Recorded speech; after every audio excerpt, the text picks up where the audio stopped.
এখানে আদা রসুন অনেকটা আছে, এখানে পেঁয়াজ কলি আছে ফ্রোজেন করা, এটা আমি দিয়ে দেবো, ব্লেন্ড করে নিব এটার সঙ্গে মিশিয়ে। সাথে দিয়ে দিলাম জিরা, আস্তা জিরা, এটার সঙ্গে আমি ব্লেন্ড করে নিব।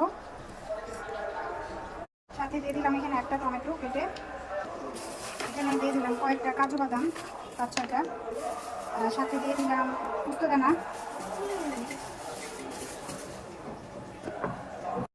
এখন এগুলো সব একত্রে ব্লেন্ড করে নেব। সবগুলো ব্লেন্ড করে নিয়েছি, এগুলো সেই সব মশলা। এখন আমি তেলের মধ্যে এগুলো ভাজা ভাজা করে নিব। আর এটা হলো আলু ভাজার তেল, আর আলু ভেজে নিয়েছি মাংস দেওয়ার জন্য, সেই আলু ভাজার তেলগুলো এটা। এই তেলের মধ্যে আমি মশলাগুলো ভেজে দিচ্ছি। পেঁয়াজ কলি, আদা রসুন, কাজু বাদাম, পোস্তদানা সব একসঙ্গে যে ব্লেন্ড করেছি সেগুলো ভাজা ভাজা করে নিব। এখন এই মশলাগুলোতে দিয়ে দিলাম হলুদ গুঁড়ো, মরিচ গুঁড়ো। মরিচটা একটু বেশি দিব, কারণ পেঁয়াজ কলি একটু মিষ্টি মিষ্টি থাকে, এই জন্য মরিচটা একটু বেশি দিব, এটা ভালো লাগবে না। তারপরে দিয়ে দিলাম ধনে গুঁড়ো, তারপর দিয়ে দিলাম গরম মশলার গুঁড়ো, দিয়ে দিলাম তেজপাতা, এখানে এলাচ, দারচিনি, লং সব একসঙ্গে দিয়ে দিলাম। এখন আরেকটু ভাজা ভাজা করে মাংসটা দিয়ে কষাই নিব। দিয়ে দিলাম স্বাদ মতো লবণ। মাংসগুলো এখন মিশিয়ে নেব, মাংসগুলো দিয়ে দিয়েছি। এই কড়াইটাতে আগে আমার মা রান্না করতেন, এটা আমার মায়ের সংসারের কড়াই। কড়াইয়ের বয়স মনে হয় প্রায় 40 বছরের উপরে হয়ে গেছে।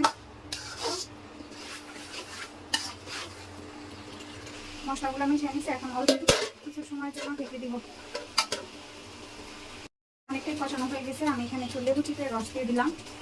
লেবুটা দিলে একটু সুন্দর ফ্লেভার আসে, ভালো লাগে। কি রান্না হচ্ছে?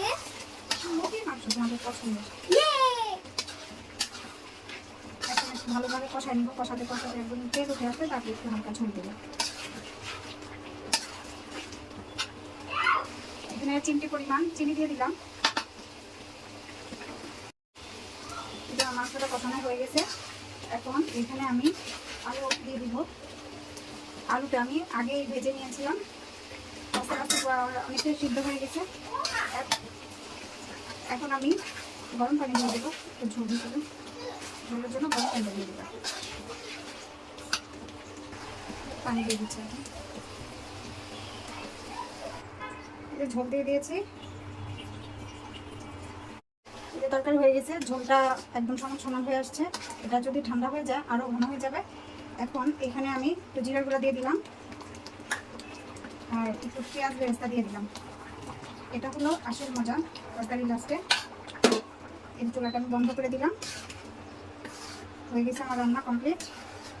তরকারিতে একটা সুন্দর ফ্লেভার আসবে, পেঁয়াজ বেরেস্তা আর জিরা গুঁড়া। আর জিরা গুঁড়ো করছি সেখানে আমি হালকা কয়েক দানা মেথি দিয়েছি। মাংস তরকারিতে জিরা গুঁড়া লাস্টে যখন দিবেন কয়েক দানা মেথি দিয়ে দিবেন জিরা গুঁড়ার সাথে, খুব ভালো লাগবে। জিরা গুঁড়ার সাথে কয়েকটা মেথি এগুলো করে নেবেন। আল্লাহ হাফেজ।